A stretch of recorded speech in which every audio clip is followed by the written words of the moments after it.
इसको ध्यान से समझना। दो लोग हैं, एक ही कॉलेज में गए हैं, मान लो एक इंजीनियरिंग कॉलेज में गए, टॉप कॉलेज नहीं है, ये मैं एग्जांपल इसलिए ले रहा हूं क्योंकि बहुत इंजीनियरिंग कॉलेजेस हैं, भरे पड़े हैं इंडिया में। 4 साल तक लग करके दोनों ने पढ़ाई करी, पढ़ाई में ऑलमोस्ट एक जैसे थे, ना टॉपर्स थे ना बिल्कुल ही गए गुजरे थे, मीडियोकर थे।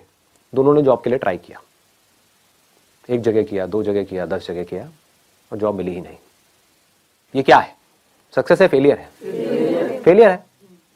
4 साल कुछ नहीं किया, 4 साल वेस्ट हो गए, पैसा भी वेस्ट हो गया, हर तरफ से स्ट्रेस क्रिएट हो रहा है। तो क्या हुआ, एक बंदा डिप्रेशन में चला गया, उसने कहा मैं तो फेल हो गया लाइफ में, अब मेरे बस का कुछ नहीं है, मुझे नहीं समझ आ रहा। और उसने क्या कहा, अब मुझे जो भी जॉब मिलेगी जैसी मिलेगी मैं कर लूंगा, ना से तो हाँ है। तो क्या हो रहा है, वो फ्रस्ट्रेटेड है क्योंकि वहां से ना तो पैसा ज्यादा आ रहा है, काम भी अपनी पसंद का नहीं कर रहा है, और घर वाले भी अच्छे तरीके से उसको सुना रहे हैं based upon his past failures, उसको खुद को भी बार बार अपने पास्ट फेलियर्स याद आ रहे हैं, तो नीचे धंसता ही चला जा रहा है। इसको बोलते हैं रॉन्ग थिंकिंग। ऐसे ही होता है ना। ये मैं एग्जांपल यहाँ पे इंजीनियरिंग का दे रहा हूं, यहाँ पे आप किसी रिलेशनशिप को भी रिलेट कर सकते हो कि रिलेशनशिप में घुसे, सबके अगेंस्ट जा करके और फिर ये हुआ और सब कुछ ही खराब होता चला जा रहा है, रिलेशनशिप डिवोर्स तक की नौबत आ गई, तो आदमी कैसे डिप्रेशन में जाता है, आदमी या औरत व्हाटएवर। तो अब दूसरा जो बंदा है जो लाइफ में कुछ बड़ा करने वाला है, जिसकी सोच सक्सेसफुल लोगों के जैसी है, और सक्सेसफुल लोगों की सोच कैसी होती है कि अगर कुछ भी मैंने किया है तो कुछ ना कुछ वहां से सीखा है। ऐसा कोई काम नहीं है जो आपने लाइफ में किया हो और उसका आपको कोई बेनिफिट ना हुआ हो, इम्पॉसिबल। अच्छे से अच्छा, बुरे से बुरा। होता क्या है, हम पहले ही अपने माइंड में सोच करके बैठे होते हैं कि मैं ये काम इसलिए कर रहा हूं जिससे कि ये होगा, वो हो गया तो मैं खुश हूं, नहीं हुआ तो मैं दुखी हूं। इसको नैरो माइंडेड अप्रोच बोलते हैं, इसको मैकेनिकल थिंकिंग बोलते हैं। समझ गए ना? हाँ, अब मैं ये नहीं कह रहा कि गोल सेटिंग नहीं करनी है, गोल सेट करो, बट अगर वो गोल अचीव ना हो तो अपने दिमाग को खुला रखो। That is called open minded thinking. ये नहीं कि एक चीज नहीं हो रही है। फॉर एग्जाम्पल, आप यहां पर कोई कील ठोकने की कोशिश कर रहे हो और वो कील नहीं ठुक रही है, तो ये नहीं कि वहां पे लगे रहो, नहीं मैं तो ठोक के रहूंगा, मैं तो ठोक के रहूंगा, मैं तो ठोक के रहूंगा। अब समझो, शायद आप कोई गलती कर रहे हो, शायद वो कील आप अगर हल्का सा साइड में करो तो वहां पर लोहा नहीं है, जैसे दीवार के अंदर होता है ना, एक बीम होता है, तो वहां पर लोहा है, तो कील वहां पे अंदर जा नहीं रही है।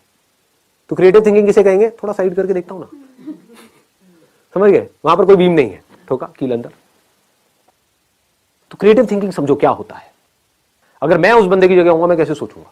मैं अगर अपने आप को उस जगह पे रखूं तो हाँ, मजा आ गया यार, मतलब 4 साल यहां पर मैंने लगाए और मुझे जॉब नहीं मिली, तो मजा आ गया, इससे बढ़िया क्या हो सकता है? इसका मतलब जॉब का तो ऑप्शन ही मेरे लिए बंद हो गया। मतलब समझ रहे हो कितनी बड़ी चीज है? It's not a small thing कि मैं अब चाहूं भी तो मैं नौकरी नहीं कर सकता, क्योंकि मुझे ढंग की नौकरी मिलेगी ही नहीं, और जो नौकरी मिलेगी वो करने लायक ही नहीं है। तो चलो कुछ सोचता हूं, देखता हूं मैंने क्या सीखा है। 4 साल तक हॉस्टल में मैं रहा हूं, इंजीनियरिंग कॉलेज में पढ़ा हूं। अब मुझे क्या समझ आया वहां पर रह करके कि जो हॉस्टल्स हैं वहां पर एक बहुत बड़ी प्रॉब्लम है जो मैंने फेस करी है, कि मेरे हॉस्टल के अंदर कोई भी जो मेरे को डे टू डे यूज के लिए चीजें चाहिए होती थी, दारू, सुट्टा और गांजा के अलावा, तो ऐसी जो चीजें मेरे को चाहिए होती थी डे टू डे यूज के लिए, चाहे फिर वो टूथपेस्ट हो, साबुन हो, ये हो, वो हो, क्योंकि हॉस्टल में जो लड़के होते हैं या लड़कियां होती हैं, उनकी जो नीड्स हैं वो बहुत अलग होती है उन लोगों से जो नॉर्मली घर में रहते हैं। और ये प्रॉब्लम सिर्फ मेरे हॉस्टल में नहीं थी, मेरे आसपास में पूरा का पूरा जो कैंपस एरिया है, वहां पर कोई भी ऐसी शॉप नहीं थी जहां पर मैं जाऊं और एक ही शॉप से मेरे को सब कुछ वो मिल जाए जो मुझे चाहिए। मतलब कि 4 अलग अलग दुकानों पे जाना पड़ता है। एक दुकान यहां है, एक दुकान 1 किलोमीटर दूर है, एक 2 किलोमीटर दूर है, एक 3 किलोमीटर दूर है, और ज्यादातर जो लोग होते हैं हॉस्टल्स में उनके पास कन्वेंस भी नहीं होता है, तो वो सब उठा उठा करके सामान लाना पड़ता है। मतलब कितनी प्रॉब्लम मैंने फेस करी है, मैंने फेस करी है ये प्रॉब्लम्स। आप समझ गए ना? इसको ध्यान से समझे ना। अब मैं जैसे जैसे आप लोगों से बात कर रहा हूं ना, मैं अपना भी रिकॉल कर पा रहा हूं कि मैं यहां तक कैसे पहुंचा। एज अ मॉडल जो मैंने प्रॉब्लम्स फेस करी थी, उसका सोल्यूशन निकालने के लिए मैं फोटोग्राफर बना। एक प्रॉब्लम थी मेजर कि 90% से ज्यादा जो मॉडलिंग एजेंसीज थी वो सब फ्रॉड थी। तो अंदर से आया था कि नहीं यार, मुझे कुछ करना है। तो जैसे ही अपनी नजर को इस प्रॉब्लम पे आप ले गए, जिस प्रॉब्लम को आपने फेस किया है, जिसको आपने फील किया है, जिसको आपने एक्सपीरियंस किया है, तो उससे रिलेटेड थॉट्स आपके माइंड में आने लग गए। ये थॉट्स ही तो आइडियाज हैं, और क्या है। लोग आइडियाज का मतलब ये समझते हैं कि मुझे कुछ अजीब सा सोचना पड़ेगा। इंटरनेट पे बैठ करके देखते रहते हैं बिजनेस आइडियाज क्या है, उससे क्या होगा। आपके एक्सपीरियंस से वो कनेक्टेड है, आपके अंदर से आ रहा है। अंदर से आने का मतलब क्या है कि आपने एक प्रॉब्लम को फेस किया हो और आप उसका सोल्यूशन निकाल रहे हो। तो अगर अपने हॉस्टल का आप सोल्यूशन निकालते हो, आप कहते हो मेरे पास में लिमिटेड पैसा है, ज्यादा नहीं है, सिर्फ 5-10 हज़ार रुपए है, तो मैं ये नहीं कर सकता कि पूरे के पूरे कैंपस को ये ऑप्शन दे दूं, इतने मेरे पास में रिसोर्सेज नहीं है। लेकिन हाँ, जो मेरा हॉस्टल था, जहां से मैं निकला हूं, जहां पर मैं सीनियर था, जहां पर मैंने बच्चों की रैगिंग करी है, जहां पर मुझे ऑलरेडी सब जानते हैं, गेट कीपर से लेकर के ये लोग वो लोग सब जानते हैं। अगर उस हॉस्टल में जो भी कुछ चाहिए, सुई से लेकर के ऊपर तक, जो भी गलत चीजों को हटा दे वहां से, तो जो भी कुछ चाहिए वो सब मेरी एक वेबसाइट बनेगी, वहां पर है, और 2 घंटे के अंदर अंदर आपको डिलीवरी मिलेगी, विद इन 2 आवर्स। आपको कहीं जाना नहीं है, आना नहीं है, 2 घंटे में मिलेगी। और जो मार्केट में आप जहां से भी ले रहे हो उससे थोड़ा सा सस्ता ही मिलेगा आपको। आसपास में किसी दुकान वाले से भी टाइप कर सकते हो, आसपास में जो दुकानें हैं उनसे भी टाइप कर सकते हो।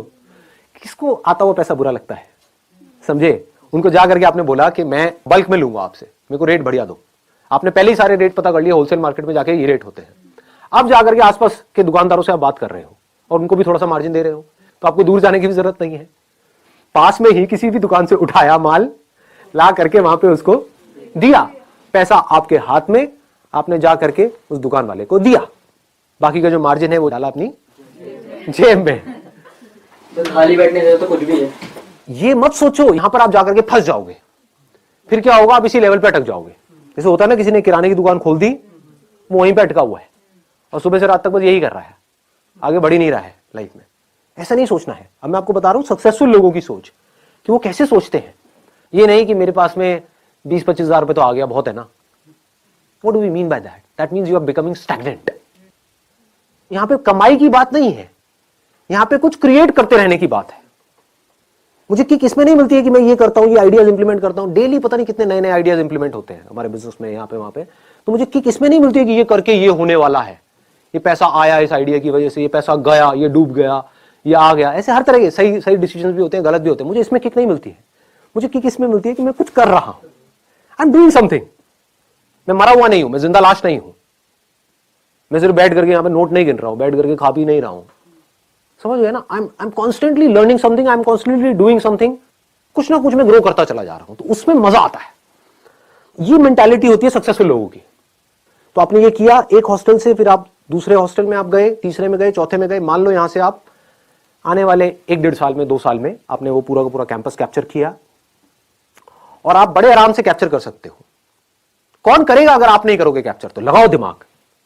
जो स्टूडेंट्स हॉस्टल्स में हैं उनकी प्रॉब्लम को आप ज्यादा अच्छे से समझोगे, या कोई ऐसा आदमी जिसकी एज है 50 साल और यहां तक पेट निकला हुआ है और एक दुकान पे बैठा हुआ है, हाँ जी बोलो क्या चाहिए? सोचो। ऐसे कोई सोचता नहीं है। इतना आसान है, लेकिन लोग ऐसे सोचते नहीं है। अब यहां पे भी नेगेटिव सोचेंगे, नहीं ये कैसे होगा। अबे तू नहीं कर पाएगा तो कौन करेगा?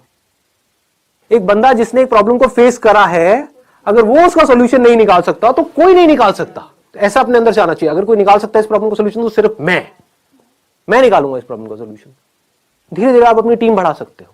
धीरे धीरे आपने पूरे के पूरे कैंपस को कैप्चर किया। उसके बाद में आपने किसी फंड को अप्रोच किया, प्राइवेट इक्विटी फंड्स हैं, वेंचर कैपिटलिस्ट हैं, एंजल इन्वेस्टर्स हैं, उनको जाकर के बोला देखो ये है मेरा बिजनेस मॉडल और यहां पर मैं इसको कर चुका हूं। तो I am not talking about something कि भाई विच इज एन इमेजिनेशन कि मैं ये करूंगा तो वो होगा। ऐसे तो हजारों लोग उनके पास में रोज आते हैं सुबह से रात तक। आप कह रहे हो मैंने ये किया है, देखो एक बिजनेस मॉडल खड़ा किया है, तो you have shown your vision, you have shown your execution capabilities, now you can easily get funding and it became a $10 million business. इसको क्या कहेंगे? सक्सेस कहेंगे, फेलियर कहेंगे? सक्सेस है। ये कैसे हो पा रहा है?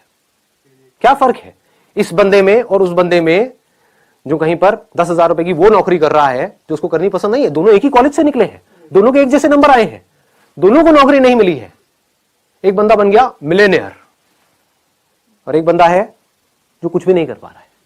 एक बंदा है जो बहुत खुश है अपनी लाइफ से, उसको मजा आ रहा है जिंदगी जीने में, और एक है जो दुखी, थिंकिंग में फर्क पकड़ में आ रहा है ना।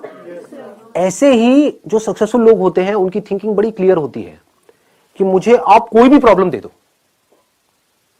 जो अनसक्सेसफुल लोग हैं उनका क्या होता है, मुझे कोई प्रॉब्लम मत देना, हे भगवान ये मत करना बस आप। भगवान जा करके चढ़ावा चढ़ा रहे हैं मंदिरों में, समझ गए ना। ये किसकी निशानी है, अनसक्सेसफुल लोगों की निशानी है।